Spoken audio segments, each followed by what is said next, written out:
Yes. Finishes. What are we doing with finishes? Are finishes just a thing of the past now? Like that. The first is like, I mean, so we had tribal combat. So we had, people kicking out of finishes all the time. That's tribal combat. That's pretty normal to have that. So I can excuse that match because it's just what we've seen all the time. Then you have Rhea and Liv, and Liv does an oblivion to Rhea onto a steel chair, and Rhea kicks out. I kind of saw it as like storytelling because you remember isn't that how like Rhea lost the title? Like she lost it like that. That's Yeah. Cause I think same way.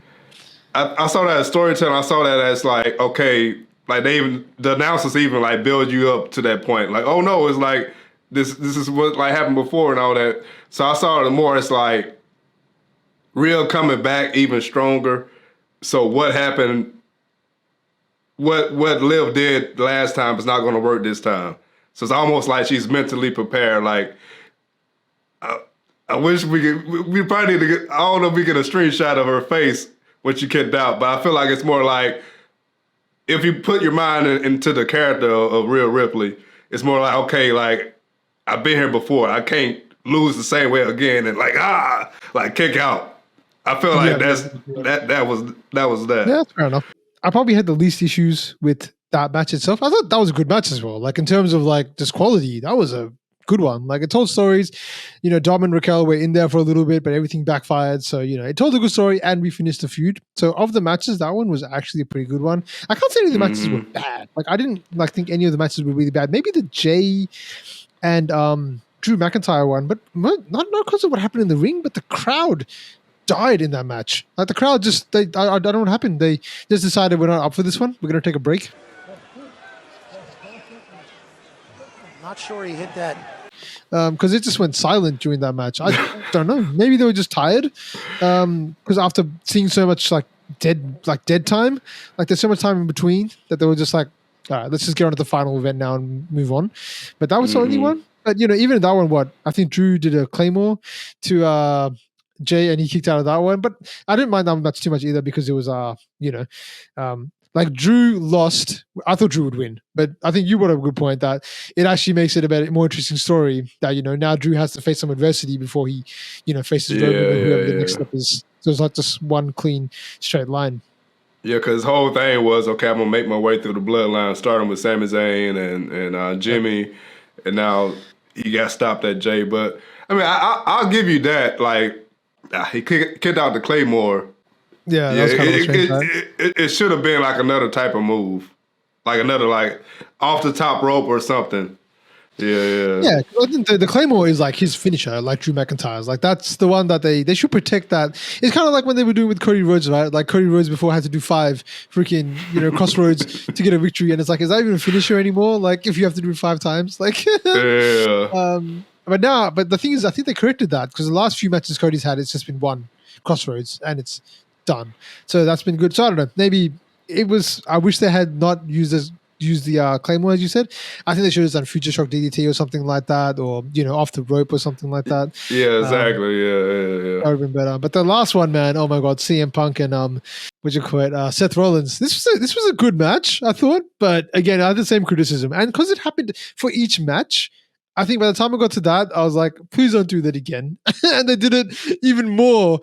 Seth Rollins, 2 GTSs, which looked awesome. Like he did the GTS really good, and then 2 pedigrees, like 1 on the table, 1 inside the ring, and then Punk kicks out of them, and I was like, yeah, that's a lot to kick out of. Yeah, I mean he did use the rope at one point. He used the rope at once, and yeah, one of them was rope. Yeah. But yeah, that reminded me of like a Brock and Roman match. Can you remember that match? I think it was at SummerSlam one year. It was like nothing but finishers, like spear, Superman punch, spear. I remember that one.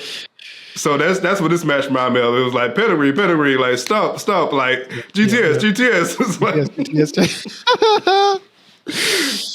But it was that the ending was a good moment though. It was like it was like he killed Seth Rollins at the end. He did. No, it was a good ending. I thought that one, like I was 50-50 on who's going to win that match because I thought they could go either way and they could tell a story. With Seth Rollins losing, like I hope it's going to push Seth Rollins to just go full heel. There is like this talk of this Drew McIntyre alliance because we saw a little bit of it now with Drew McIntyre and Kevin Owens, who's also gone to the dark side, and he had a conversation with like Seth like a while ago, and he said like, hey, see the light, come towards me and, form this new like evil team. I hope they play out that storyline and have like this dark force or something like that of these, these three sort of, big, wrestlers coming out and take, Triple H and his long-term storytelling. So he'll connect the dots somewhere along the line at some time. So that was a match, man. In ring, like, I don't think the in ring was the worst part of the show. I think the in ring was probably, it was good. It was good. Despite the fact that finishes, it was still overall positive. I don't think it was a bad night in terms of matches. And what's good? The first match was also good. The Solo Sikoa and Roman Reigns match. It was like pretty back and forth. Tribal combat. You're always gonna get the other people come in. Tama Tonga and Jacob Fatu. Like Jacob Fatu, whenever he's in the ring, it's just like right. What's gonna happen next? Like magic. Yeah, it's really good. And then Kevin Owens interfering too, so he's back in the mix as well. Yeah. That was a surprise. Like I thought, that's like at the edge of my seat moment when he stunned Roman. I thought that was going to be it, but yeah, Roman he got the same like pattern. Like if you notice, in the beginning of all his matches, he always like it depends on who you fight. If you get like kind of like the in between Roman, that's not like a heel or face. If you get the in-between Roman, he's just going to get, like, demolished the first half of the match. No matter, like, look at him and Brock, look at him and, I think Cody Rhodes. No. I don't know, but the Brock versus Roman kind of looked like this match. Because Brock, he just swept the floor with Roman, and that's the same thing with Solo. But it did Solo good was getting all the offense. Yeah. But I liked it because Roman, he's already like bigger and like so he looks more like a threat. So it's good they gave Solo some like the time to kind of be a threat to kind of make the match better. I think Roman, especially as of late, it is a pretty similar like match style. Starts off slow, and you have to sort of that's the thing with like Roman and even like Bloodline matches. They have their own distinct like flavor to them. Like you have to sort of really appreciate that. And like, I mean, once you watch a few of them, I think you can start appreciating them more. As opposed to like, when we talked about like, CM Punk and Seth Rollins, it's a completely different style of